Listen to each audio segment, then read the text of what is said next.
We asked and you delivered. Today on the Writer's Journey, Ellen Campbell is back for more live editing.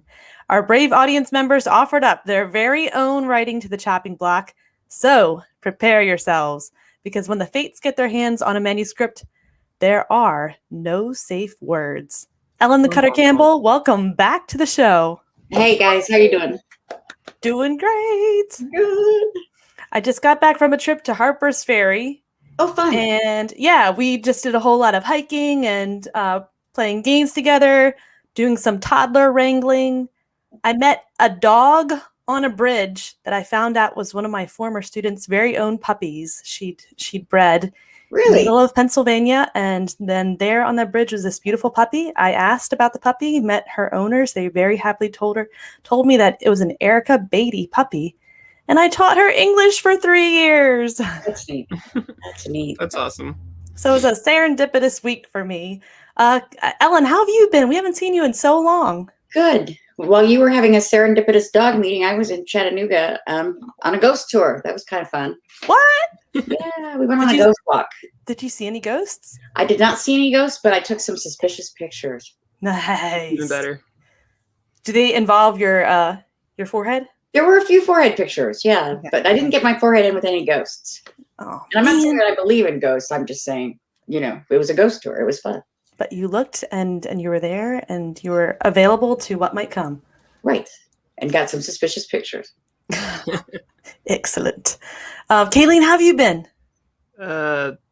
Same old same. Same old Yep. Same old same. Plodding forward. I know you're working on some editing projects for Athon. And just, taking it one page at a time. Athon, yeah, there's Athon projects, personal projects. My daughter wants to start a webtoon. So I've been helping her with that, kind of going through different ideas. And yeah, so good times. And you're spinning stories together. I love it. Yes, I'm making her do most of the work because I already went through 3 children's books with her where I did all the illustrations, and she will do that for her webtoon if she decides to go forward. Right. She's taken ownership. That's excellent. Yes. Good parenting right there. I'm forcing it, and I'm not doing the drawings. You'll have to. Yes. All right. Well, speaking of taking ownership, today we've got some excellent samples to look at from our own audience members. We're keeping them anonymous this time. Bum, bum, bum. Unless I have to find the words. What's that, Ellen? I'm sorry. I shouldn't talk over you. That's just rude. No, most of them are anonymous, but there may be some whose names I didn't actually strip. Maybe not. I guess we'll find out. We'll find out. Yeah, I mean, surprise! All right. So first up, what we got?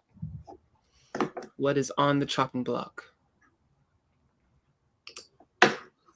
As we prepare share screen for our live viewers.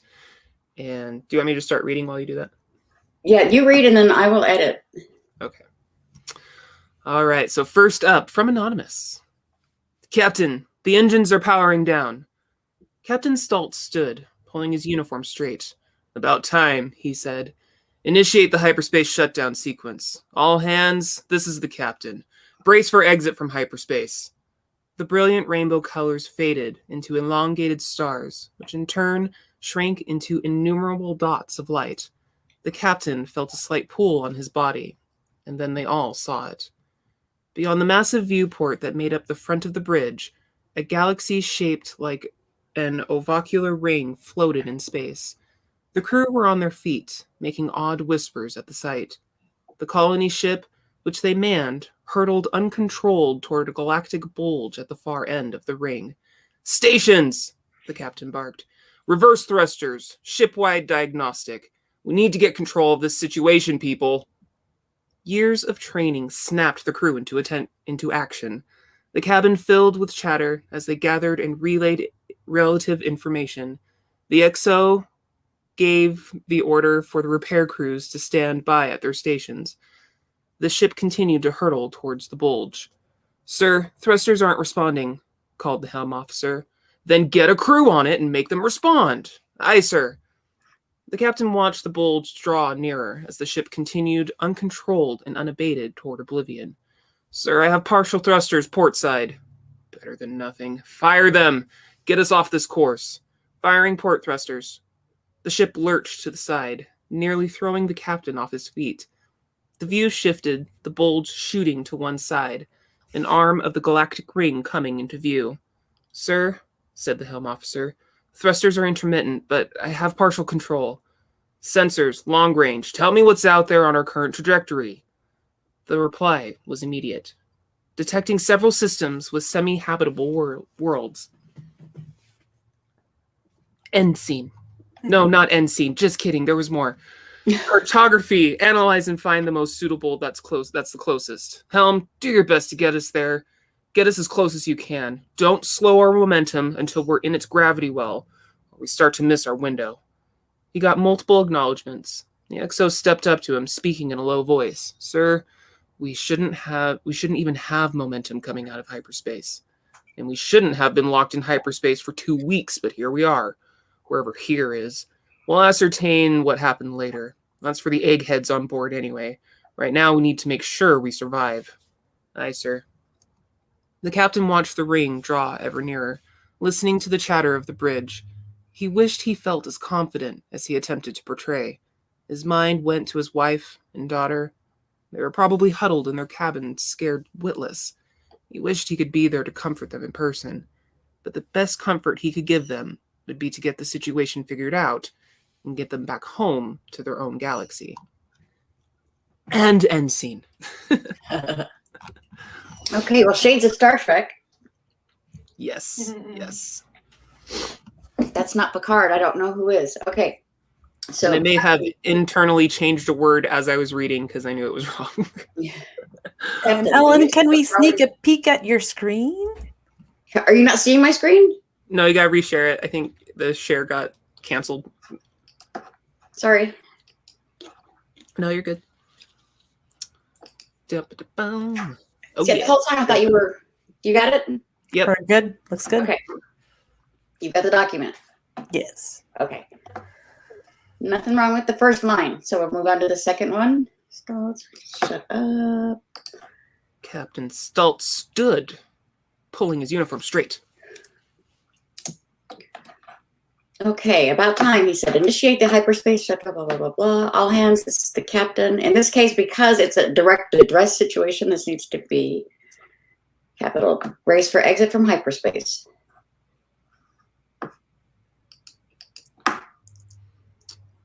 Okay. This is mostly pretty clean. There's some issues coming up a little bit farther into the document, but I need to read it. Okay.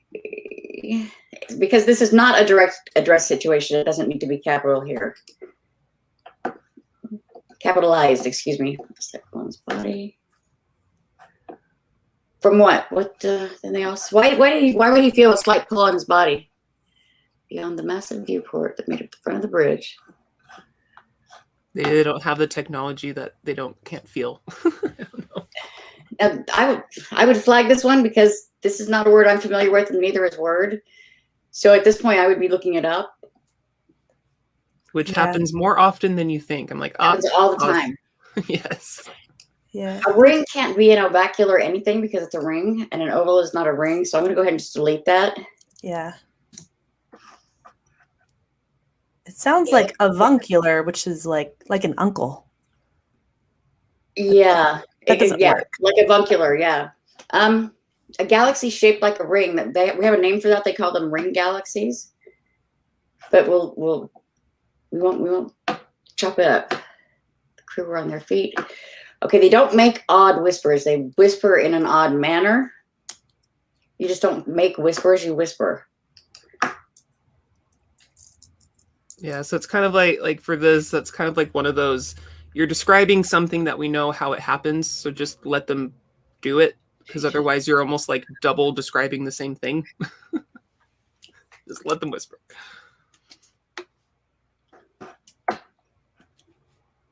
Which they manned. That's kind of pretentious, but I guess it Okay. depends. Which they manned. in the chat, I'm on my laptop right now, so I can't do all the things that I normally do, but it looks like this is Bart of Today's submission. He's chatting in the chat, and he's arguing, yeah, but it's an ovla, not a circle. I don't even know what I would have to look up ovla. Then it's not a ring. So it can't be both. It can't both be ovla or oval and not ring. Okay. It's one or the other. So you can have it either way, but you can't have it both ways. So you can do like a galaxy shaped like an oval floated in oval. space. Which, Or an oval shaped galaxy So it is oval. floated in space. so you don't want it to be a ring, you want it to be a whatever. But I'm not, we'll just leave that for now. Oh, well, ship they manned. I took out the witch because it was just too much. Toward a galactic bulge. Okay, what exactly is a galactic bulge? What does it look like? I mean, I have no idea what that is. I mean, I can't draw a picture in my mind, so you've just kind of lost me. Now they're hurtling uncontrolled. Man hurtled in uncontrolled toward something at the far end of the ring. Right. We're not sure what that is. So we would flag that and say, but we are sure that romance novels have ruined our imagination. So we probably need to rephrase this. Something more specific. Jesus, Lauren. That just gave romance authors a new thing to use. That's awesome though. They need some new material. Something that can tell us very clearly what it is we're hurtling towards. okay, ship-wide is it's the bright orb in the center of the galaxy. So then say uncontrolled. How can it be at one end if it's in the center of the galaxy? And it's also at the far end of the ring. So that's what I'm saying. I mean, how can it be at the center if it's at the far end of the ring? I think there's a confusion of because it's kind of like when like in Space Marine stuff, if you get lost in the hallways, then are you going left or are you going right? Because at first they're going right, but now you're saying you're essentially going left. You have port and starboard. That's what that's for. So, well, I know, but I'm just saying, like, I think there might be a slight confusion as far as something that he might think has been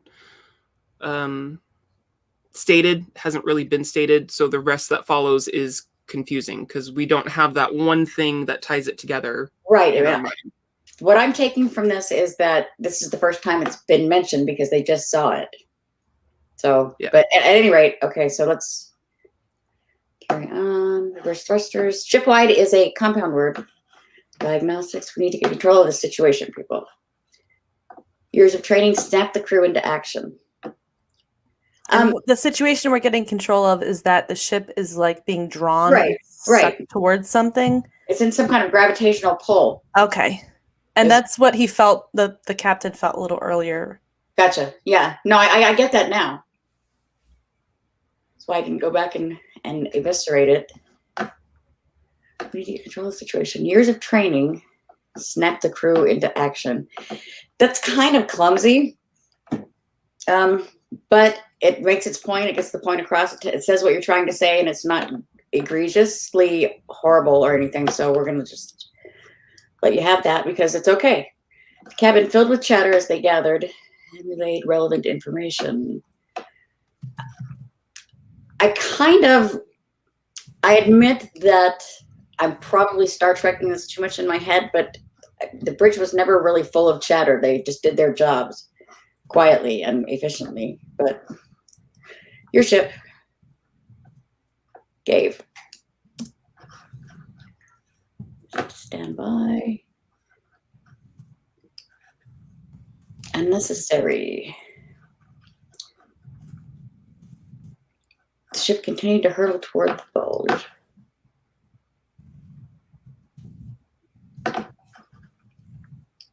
Okay, you almost always want to put your tag on the other side of the speaker because with the tag in front, it's kind of really antiquated and people are getting kind of militant about it. Thrusters aren't responding. get a crew on it and make them respond. Okay, aye, sir. Don't need to capitalize, sir. See, this is mostly really clean. Okay. The captain watched. Okay. I'm going to delete this whole thing, and let me explain to you why. Don't start screaming. Okay, what you've just done is insert a whole lot of nothing in the middle of a tense situation. You're breaking the tension there. And you're not breaking with anything good and important or germane. I mean, you're breaking it with a filter. The captain watched. You know, so what? So you just completely broken your tension. See how much better this is? So now we just hear the voices of the dialogue as the characters get more and more tense and worried about the situation. And I get that you're trying to paint a visual picture, but in the middle of a conversation, your reader's not really visualizing things. They're listening to the conversation in their head. And we already understand that this is the situation that we're drawing closer. The situation hasn't changed. You've just instructed to say the situation is the same. Right. Okay, this needs to be up here with the captain. Firing port thrusters. The ship lurched, nearly throwing the captain off his feet. The view shifted. Okay, instead of shooting to one side, I would suggest like slewed as being more evocative. Well, and also is the bulge is staying there. It's staying put in space, right? It's the ship. So the ship is moving, so the perspective changes. Right, but shouldn't that be written differently so that it's the ship that's still moving? No, because from the point of view of the ship, it was the bulge that moved. Okay. Any space opera junkie will tell you that's how you write that. I liken it to you're being in a car, and even though the car's moving, you're viewing the trees and the roads as moving rather than yourself. I understand the perspective shifting, but with science fiction, like sometimes the object that we're moving towards could actually be powered, and it itself could move. So I was thinking that for clarity, if the ship's moving, we could keep talking about the ship's movement in reference to whatever it is that's staying put. That might make it more clear for the reader. No, the reader's going to get it. Okay. I firmly believe that I'll fight for this one because this is not wrong. Sir, it's at the helm officer. Partial control sensors, long range. Tell me what's out there. So yeah, I will say the dialogue, because that's the first time I read it. It was really easy to slip into. So for blind reading, essentially, is what I'm doing today. It was really nice that there weren't too many hangups, and that's mostly just because I'm sight reading as I'm reading. So yeah, no, like I said, this is really clean. There's not a lot wrong with this. Semi-habitable worlds, cartography, analyze and find the most suitable, which may not be the closest. So you need to. I would just reword this entirely. Cartography, analyze and find the closest livable planet or the closest suitable habitable. Because it can't be both. And I would take out the most. I would take out most suitable as being the one that. Yeah, because it's already saying detecting several systems with semi-habitable worlds, cartography, analyze. He's answering what was said. So you're right. It's repeating what we know, so you can just cut it. Yeah. Do your best to guess there. Get us as close as you can. Don't slow our momentum until we're in its gravity. But that sounds like a really, really, really bad idea. The EXO does point it out, though, so maybe there's a purpose for it. That would be something that I would point out. I'm like, is there really a purpose that he's making a bad decision? Because your EXO is pointing it out. So. Yeah, I mean, you don't want to go hurtling toward a planet, hoping that the gravity well will catch you, because that's a really good way to land on your face on the ground. Unless they're running from something and he doesn't want to slow down because they're going to get captured. No, I mean you can't argue with physics. I mean, no. Atmosphere at speed, you're going to hit the ground. I mean, it just is what it is. Assuming that if it has a tangible gravity well, which obviously it does, because that's what we're talking about. Okay, but we're not arguing science, we're arguing writing.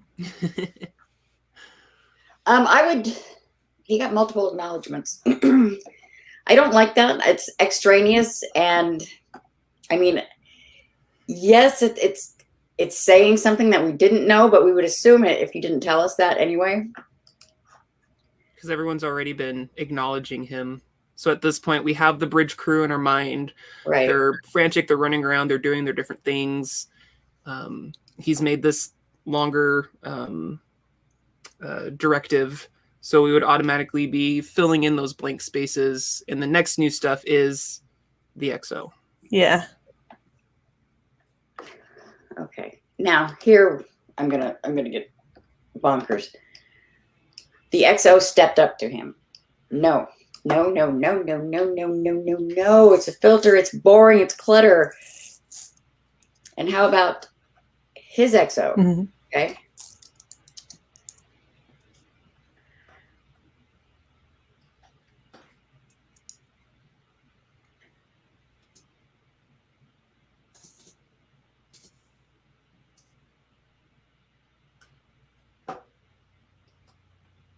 So she just changed it to his XO said in a low voice.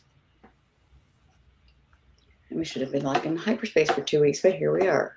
Okay, don't use quote marks for emphasis. That's what italics are for. Yeah, it looks good. Eggheads is a compound word. On board. In this case, also I look that one up in Merriam-Webster all the time. yeah. On board as an adjective versus on board as an adverb. Yeah. Okay. And here he is watching again. Does he just stand around watching things? So the ring grew ever nearer.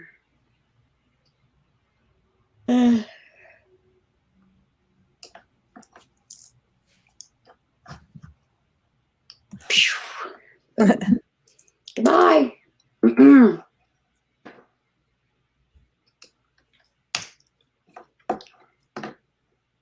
He wished he was as confident.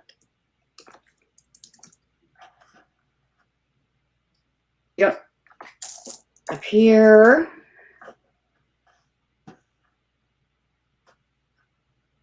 His wife and his daughter. I need a comma right here. Scared witless. Comfort them.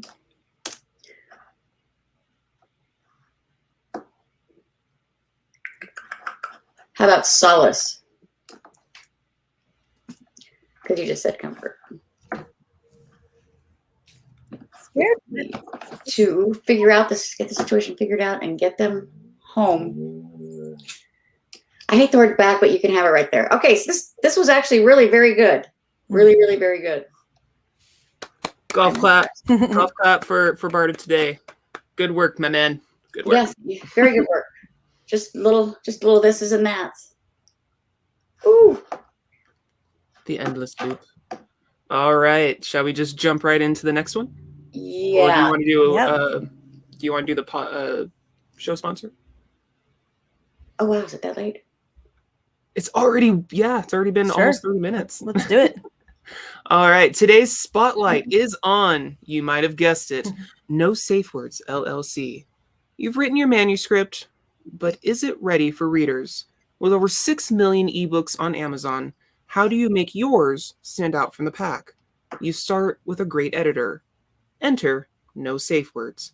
Professionals with experience in traditional and indie publishing, we offer the services you need, from plot consultations to manuscript editing and blurb writing. We're here for your book. Our team has the experience, dedication, and imagination it takes to get you from idea to book launch. Find out more at nosafewordsllc.com. super profesh. Oh, yeah. Yay! Thank you, Kalene. All right, and on with that, we have Crash Ball. The Roman soul shall not perish, but shall tread upon the world through the familiarium. First Dominus of House Ciencio, 6180. Over the Baja of Mexico, March 2018. Marcus shivered. It wasn't just the frigid temperature of the plane's cargo hold. At this altitude, warmth was a luxury. The Marcus's team, his fists, were accustomed to hardships. Marcus shivered because all that could go wrong. This contract had too many moving parts, too many places the plan could go wrong. Complicated was never welcome to the Bellatori, the armed operations of the Seven Houses. Too many bends in this plan for things to get stuck. The high-altitude jump was common practice. The inevitable shooting match in a cartel's backyard was not unusual with contracts in Mexico. Those were the simple parts. The extraction? It was basically shooting their way into the cartel-controlled harbor, blowing it up, then steaming out at full speed with a stolen yacht. All the while hoping no one would notice because Magister, House Ciencio's guardian AI, would be successful. He reflexively checked his connection to Magister. A teeny green light on the insides of his armored wrist shone steady. Oh my god, I'm sorry. You're Mouthful. doing Okay. great. Marcus looked at the overload of cargo he and his fellow Bellatori were packed into. The cargo was legitimate, with real destinations for real customers. The business of legal shipping was a centuries-old money stream for the familiarium. Just as old was that all seven houses used these shipping companies to insert Bellatori when performing secret contracts. There was always enough room for the operators of the houses. The amount of cargo in this plane was the insult. The world was still unwise to Bellatori jumping out of civilian cargo plane in stealthy, radar-absorbed wingsuits. A technique the familiarium perfected over decades. Nothing hid illegal activity better than legal businesses with predictable schedules and daily grinds. So much to become background noise. It was the essence of familiarium doctrine to hide in plain sight. Dick-nosed Fabres, Marcus thought, releasing some of his inner tension. Fabres, the engineers and technicians constantly pranked the Bellatori, who had been responding in kind since the this word is killing me. Familiarum, I've been saying it wrong, went underground 2,000 years ago. Why would tonight be different? The loadmaster, a Fabres, was all but obligated to harass Bellatori, just as it was Marcus's duty to answer. The answer wouldn't happen tonight, but it would absolutely happen, provided he survived this too sophisticated contract. Marcus was startled by a chime from the ear flop of his helmet. The other four members of his fist lifted their helmeted heads in slow unison. They had been in battle trance for the last 4 hours. Marcus had struggled to achieve the elevated state of mind, but he always struggled with it when he wasn't under stress. 20 minutes to target, informed the pilot. Time to prepare for the jump. Marcus shifted and unplugged the oxygen supply to the mask over his face, switching to his own supply. He worked with some difficulty to extract himself from the cargo. Okay, this is fun. It's a little rough, but it's fun. Sorry, guys. I'm gonna let you have familiarium. Yeah, whatever. It's one of those words that I would need to say a few times. It's one of those words that I would, yeah. Properly. Okay, Marcus shivered. It wasn't just the frigid temperature of the plane's cargo hold. It's fine. And this altitude work, that's also fine. Okay. Marcus's team. Let's take away that duh. Fist. I know. No, it's not a proper noun. So we're going to do.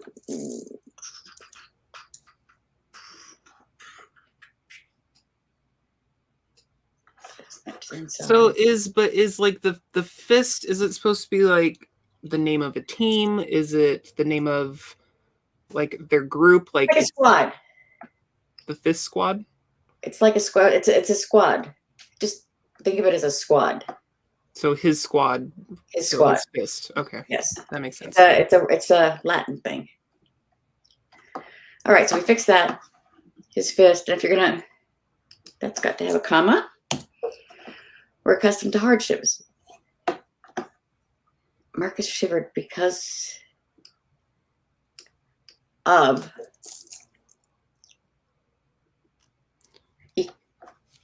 So I'd almost want to delete the first shivered because now he's shivering again. Yeah, but he's explaining why he shivered. Oh. It wasn't just the frigid temperature, it was also this. Marcus shivered because of all that could go wrong. So it does kind of fit there. Okay. This is excellent. Contract had too many moving parts. Too many ways to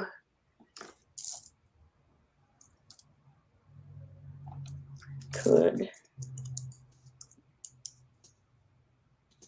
south.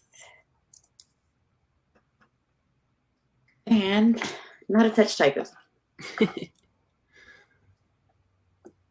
Complicated was never welcome. Military. Okay. Operators is also, no, it's not. 7 houses, maybe. I mean, maybe it's a proper noun. Too many bends in this plan for things to get stuck. Well, see, that doesn't make any sense. If there's too many bends, it seems like it would be easy for things to get stuck. Yeah. Oh, so there are too many bends in this plan. Okay. Too many bends in this plan where things could get stuck. Right. And because you confused me for that long, I'm going to delete it. You confused me. What are you going to do to everybody else? I'm sorry. Yeah, plus it already said that it has too many moving parts. So it's like either have moving parts or bends. You're just saying the same thing twice. Okay, thank you. Okay, the high altitude jump was common practice. The inevitable shooting match in a cartel's backyard was not unusual with contracts in Mexico.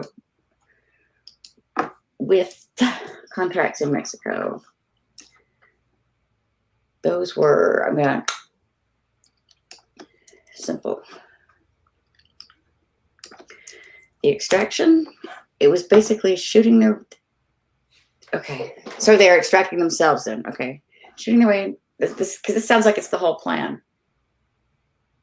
Yeah, I was confused by that as I was reading. I was like, is this what's happening or is this what he knows they need to do? That might be the extraction though.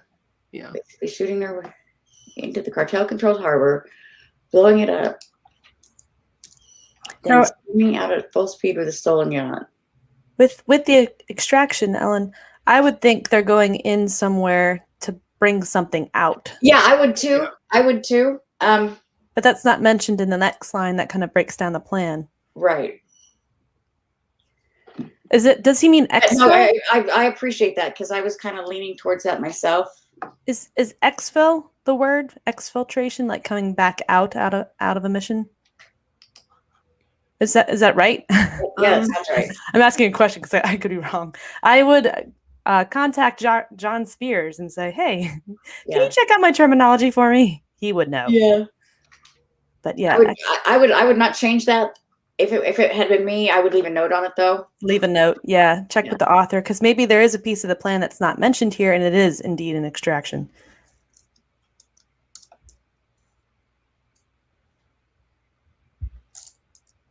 Oh, and shun. Okay.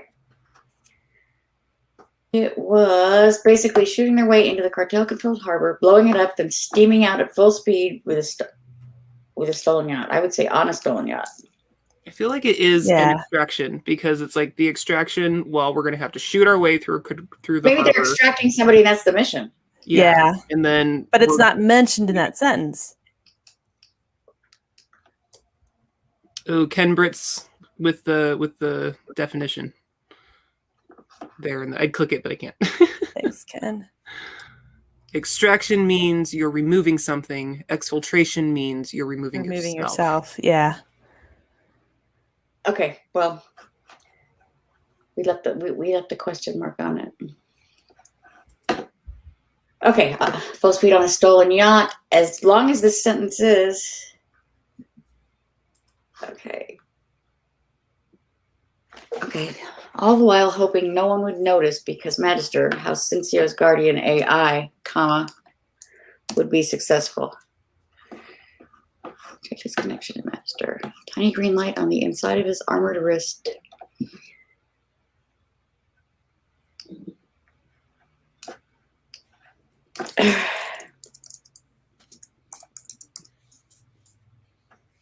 Load steadily instead of shown steady. I think that's easier to understand. Mm-hmm. It's just a simple, like, descriptive, more Yeah. specific. Yeah. You don't have to make things complicated to make them good. It's simple is better.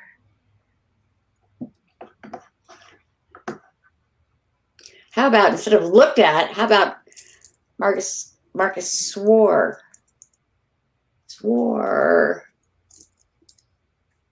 at the overload of cargo he and his fellow Victoria were packed into. The cargo was legitimate with real destinations for real customers, blah, blah, blah, blah, blah, blah, blah. This is good. This is old. Was that old? Just how about just as traditional?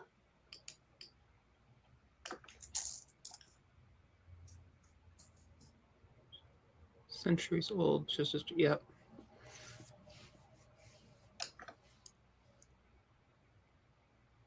Also use these shipping companies to insert oratory when performing secret contracts.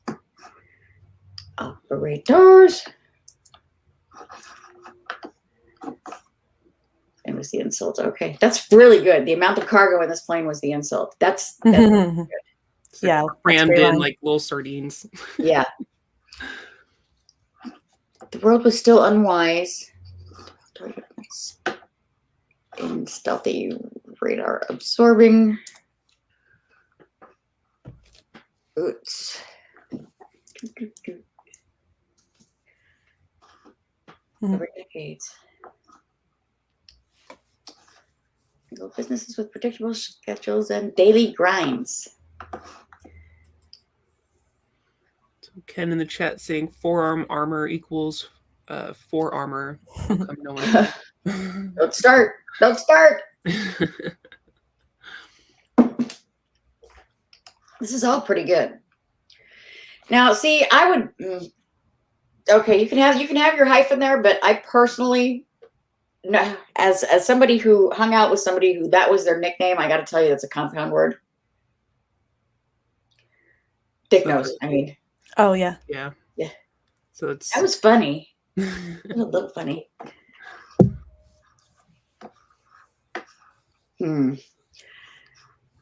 Well, take out inner, and I don't know how that would release his tension, but okay.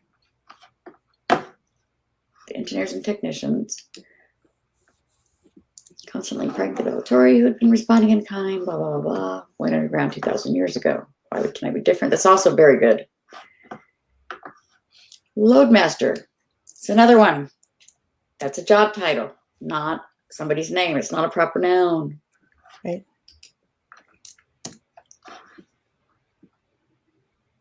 Obligated to harass Velatori just as it was Marcus's duty to answer. The answer would, and this is also really good. The answer wouldn't happen tonight, but it would absolutely happen. So much of this is really, really good. Provided he survived this. This is where I would do that. Too sophisticated. Well, except for it's complicated, not sophisticated. Unless that's like a. So I would tag in the background. So I would tag that, you know. I don't know if so sophisticated is what want here. And then I would suggest some alternatives. Maybe over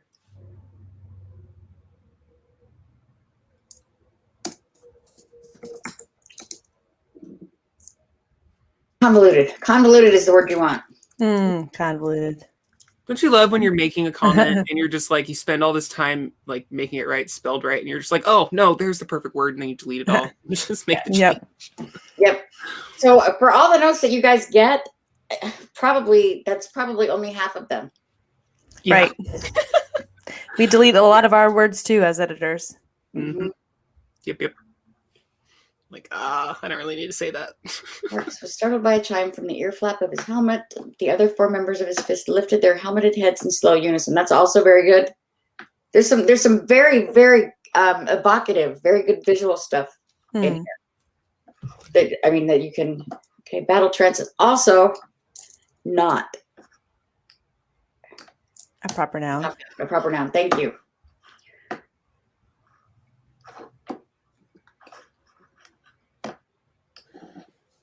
When you put in when he wasn't under stress, that just confuses the issue.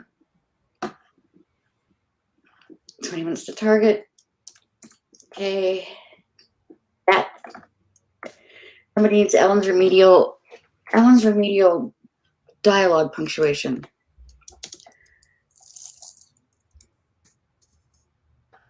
Okay. The pilot warned. That's very good. Time to perfect shifted Marcus.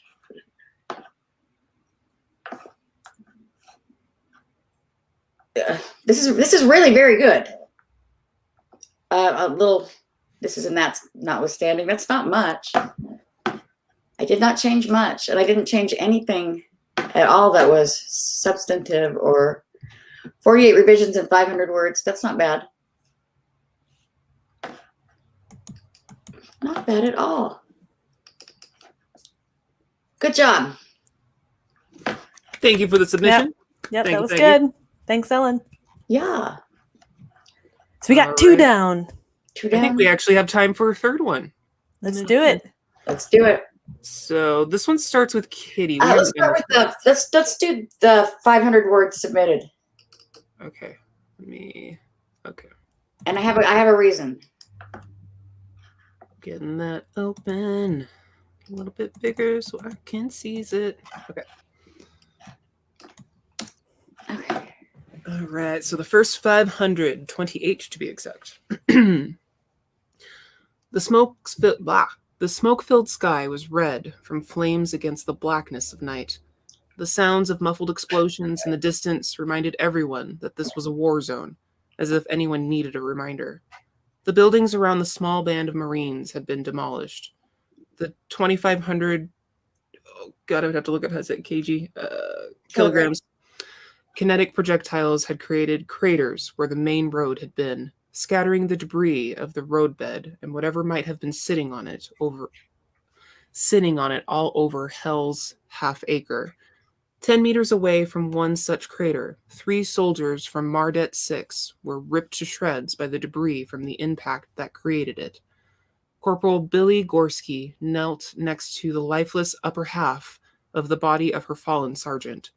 Several of the squad stood around as Gorski pushed Sergeant McKinnon's eyelids closed. She bowed her head, not really to pray, but to will the stress of the situation from her mind and body. She breathed deeply, exhaling slowly before opening his eyes again. She looked up at the warriors around her, those looking to her to say the next most important words that would inspire them to move forward and not retreat. Gorski focused on Private Danville Johansson. DJ, contact the battalion on the Midway, let them know our status. Ask them what our objective is at this point. Roger that. Gorski stood and adjusted her composite helmet and flicked the HUD screen back down in front of her right eye. She pulled her energy weapon from its holster and checked the charge. Still well over half a charge. She could be comfortable with that for the time being. Midway says you're in charge. You must proceed to checkpoint Alpha Charlie and complete the mission. Urgency is critical and you've been promoted to sergeant, Billy. Fuck. Gorski wasn't mentally prepared to take charge of the mission, even though she was as familiar with the objective as McKinnon was. She'd been to the briefings and was intimate with the details of the mission, but she was young. She planned on being a corporal for another 5 months. time enough to get the feel of being in charge over a squad. She'd only been a corporal less than 30 days. She breathed in one more deep breath before speaking. She hadn't so much as entertained the idea of commanding the squad until now. She was comfortable working under McKinnon and being his good right arm, as the sergeant had put it. War changes things. Okay then, we've lost how many? 3, including the sergeant, Private Stevenson replied. Young and Gagnon are the other 2. Stevenson was the youngest in the squad, a fresh boot, but with a promising attitude and a warrior's heart. Okay, that leaves us 7. This is going to hurt our odds, but we have our orders. Fuck orders. This is a suicide mission, Private Olson protested. This mission is of critical importance, Olson. You will follow orders, or I'll drop you where you stand. Olson had no doubt she meant it. The look in her eye spoke volumes. Her index finger moving toward the trigger drove it home. Yes, Sergeant. That's really good. That's really, really, really, really, really good. This is not going to take us very long. Smoke-filled sky was red from flames against the blackness of the night. Very nice. Okay, we're going to scratch the sound of. Don't tell me the sound of. Give me the sound. Okay, muffled explosions. In the distance. See how much better that is? See how much cleaner that is? Mm-hmm. The sound of muffled explosions in the distance, or muffled explosions in the distance. I often write in comment, just take out the filter. All you're doing is you are preparing us for something rather than dropping us into it. Mm-hmm. Right. Much more exciting to be dropped into it than, oh, I'm being prepared for something, and then, well, now there's no more tension. Exactly. But it until you know what a filter is, or until you, have it beaten into you, you may not realize, you don't know what you're doing. You don't realize you're doing it. That's true. You're trying to increase the drama, the sound of, no. You're decreasing the drama. James McCormick says he loves you, Ellen. The opening is a little too telling for me. Ellen's now making it more immediate. Thank you. I need a reminder. Projectiles are created. See, this is all so good. The buildings around the small band of Marines have been demolished. Blah, blah, blah, blah, blah. Scattering the debris of the roadbed and whatever might have been sitting on it all over Hell's half acre. 10 meters away, we're ripped to shreds by the debris from the impact that created it. Good. Billy Gorski. That's like, wow. That's good. It's very concise. Yes. Several of the squad stood around as she pushed Sergeant McKinnon's eyelids closed. She bowed her head, not really to pray. There's not a whole lot for me to do here, except take out this comma. Why did she open his eyes again? That confused me. That might be I think it's supposed to be her. Yeah, because opened her eyes again. Because she bowed her head. Yeah. And breathed deeply. I think she had just closed his eyelids. Yeah, so it's confusing. Yeah. Okay. Looked up at the warriors around her. Those looking. Delete that. I know you just jumped ahead, but I would almost delete the "she breathed deeply, exhaling slowly." That whole sentence. Yeah. Just because I don't want to pick a fight. That's the kind of thing that I would routinely delete because nobody cares that you're breathing. Yeah. Tell us when you stop breathing. Okay, sorry. No, I'm agreeing with you. I'm totally agreeing with you. But the rest of it is good, so I'm going to cut the writer some slack. Words to inspire them to move forward and not retreat. Okay, battalion on the Midway. Is that really a proper noun? Is the name battalion on the Midway, or is it the battalion that's on the Midway? I think it's the battalion that you need to contact who are located on the Midway. Right, in which case it would not be a proper noun. Right. So I would flag that and ask. Because why is it a proper noun?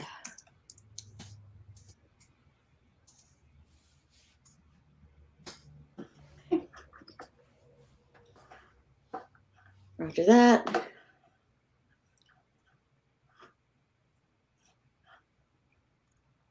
All of this is it's good. There's not really anything that's even correct use of a semicolon. So I mean, I can't fault that. Midway says you're in charge. Proceed to checkpoint Alpha Charlie and complete the mission. And Ken brings up a good point. Midway might be the name of a ship rather than a place. Okay, battalion on the Midway. So Midway could be anything. It could be a ship. It could be... Because later it says Midway says you're in charge. And that kind of makes it sound like... Wait, what? That's coming... Yeah.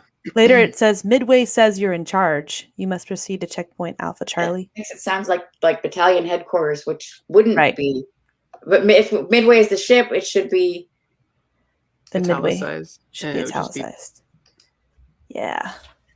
And then battalion would not be. See, it would look like that. Okay, moving on. Back down from blah, blah, blah, blah. Midway says you're in charge. Urgency is critical. And you've been promoted to sergeant. That's not capped. So you just left me a little housekeeping. Gorski wasn't mentally prepared to take charge of the mission, even though she was as familiar with the objective as McKinnon was. She'd been to the briefings and was intimate with the details, but she was young. She planned on being a corporal for another 5 months, time enough to get the feel of being in charge over a squad. Okay. I'm in charge over a squad? I would one or the other, in charge or over a squad. That seems like too much. Being in charge of? Yeah. She'd only been a corporal less than 30 days. This is excellent. This is very good writing. Very good writing. Of the pulp variety. Yay, author. Yay, author. We'll save that. Okay, how are we doing? We have like 6 minutes. I don't know if that's probably not enough time to, unless there's another short one. As far as me reading and then you going over it. Well, we don't have to read the whole next sample. We could read the first page. Just do a page. Okay. You want to go back? How about 15, okay? Number 15? Yeah. Opening. Oh, we already did 15. Nope, just kidding. Go up to 13. Oh, we already did 13. 6. Oh, let's do this. 6. 6. Let's see what we've got going on. Or did we do this one before? I don't remember having let me in that many times. Okay. I don't remember that. Okay. Okay, this one's only 3:15, so it shouldn't take that long. All right. Let me in. I have to be careful, especially when I go out. I took all the doors off their hinges, replaced them all with those rattling, hanging curtains of beads, even the bathroom, making having guests over awkward, but better than the alternative. Let me in. Every time I approach a door, I have to be careful. It's never cabinets or drawers. It's always a door with a handle. I like those revolving doors. Those are great. But sometimes when I approach a door, I hear it. Let me in. I used to worry I was going crazy. I don't worry anymore. Now I just manage my crazy. I tell it no and wait for the door to go back to normal before opening it. Usually doesn't take more than 5 minutes. Then I can just go on with my day. I have to answer out loud, though, or it takes longer. Let me in. I've never figured out what it is. Neither has my therapist, but we're coming at the problem from very different directions. Maybe she's right. It's not a rational fear. It's all in my head. Even so, I make her open her office door for me every time. I hate losing valuable therapy time waiting for the voice to go away and the door to become a normal door again. Let me in. The worst part at this point is that I'm not afraid anymore. Back when this started and I still had friends, they'd always ask what was the worst that could happen. I still don't know. Still don't. That used to scare the piss out of me, but now I just kind of deal with it. And since I'm not scared, now I'm just curious. Let me in. I'm not going to let it in. Never. But maybe if I just look. Ooh. So I would definitely want to reread this one because I had to get like halfway through before I could figure out the character voice crazy. So yeah, that one could definitely be read a lot spookier. Anyway, Yeah. carrying on. I love this. This is great. The only thing that I would change, I think, in all of this is that you need to punctuate "let me in." Is it an exclamation point? Is Yeah. Is it lingering? Is it soft?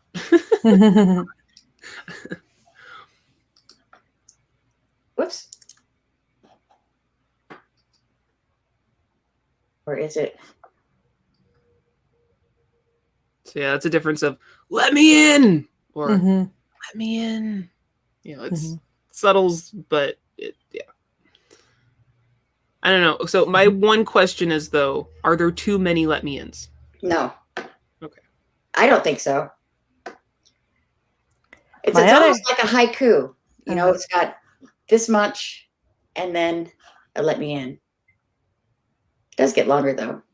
I love this. The worst part is that I'm not afraid anymore. Back when this started and I still had friends, they'd always ask, what was the worst that could happen? I didn't know. Still don't. That used to scare the piss out of me, but now I just kind of deal with it.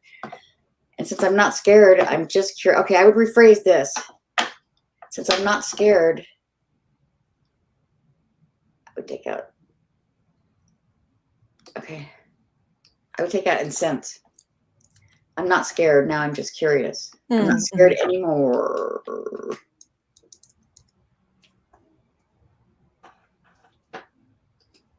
Let me in. Yeah, I mean, those are the only changes that I would make in this. This is great. This is terrific. Very nice. Good job. You guys have any thoughts other than? So that was just my main one. Was how many? I mean, I totally get it. Like as I was reading it, it was like building this progressive, you know, from part to part with the "let me in," kind of like building. It's like maybe he's moving through something. It's like every door he passes, "let me in," and he's just like going through this thing. And I like that. I was just, you know, my curiosity was, is it too many? Could you take out like 2? No. And then, yeah. So that was my only thing. Let's read it again now, though. Now that you know how to read it. Okay. Pull it back up. I don't know. So, okay, should I do these "let me ins" quiet or should I do them frantic? I don't really know. I haven't figured that out. Let the punctuation guide you. You And can see how it whisper. changes. Then the listeners can see how it changes things. Okay, I'll okay. So don't scroll too fast, Ellen, because I'm on yours. "Let me in. I have to be careful, especially when I go out. I took all the doors off their hinges, replaced them with those rattling hanging curtains of beads. Even the bathrooms. Makes having guests over awkward, but better than the alternative. Let me in. Every time I approach a door, I have to be careful. It's never cabinets or drawers. It's always a door with a handle. I like those revolving doors. Those are great. But sometimes when I approach a door, I hear it. Let me in. I used to worry I was going crazy. I don't worry anymore. Now I just manage my crazy. I tell it no and wait for the door to go back to normal before opening it. It usually doesn't take more than 5 minutes. Then I can just go on with my day. I have to answer out loud, though, or it takes longer. Let me in. I've never figured out what it is. Neither is my therapist, but we're coming at the problem from very different directions. Maybe she's right. It's not a rational fear. It's all in my head. Even so, I make her open her office door for me every time. I hate losing valuable therapy time waiting for the voice to go away and the door to become a normal door again. Let me in. The worst part at this point is that I'm not afraid anymore. Back when this started and I still had friends, they'd always ask, what was the worst that could happen? I didn't know. Still don't. They used to scare the piss out of me, but now I just kind of deal with it. I'm not scared anymore. Now I'm just curious. Let me in. I'm not going to let it in. Never. But maybe if I just look. See, that was really good. Mhm. I even like the way you changed the let me ins. Woo! Yeah. Several voices, all of them. And I added a punctuation because of you. I'm just curious. Mhm. Yay! Yeah, this is brilliant. I like this. What I would like to know is this all of it, or is there? I know it's a short story, but is this all of the story? That would be a spooky, like, micro story. Yeah, yeah. Kind of like that one. What was that one you sent me, Lauren? It was, I forget now, but it was a good one. Anyway, thank you, audience. Thank you, everyone, for joining us today and letting us, tear apart some of your words and your verbiage. And we hope that you at least take one or two or several nuggets and can apply it to your own writing. And yeah, check out No Safe Words, LLC.com.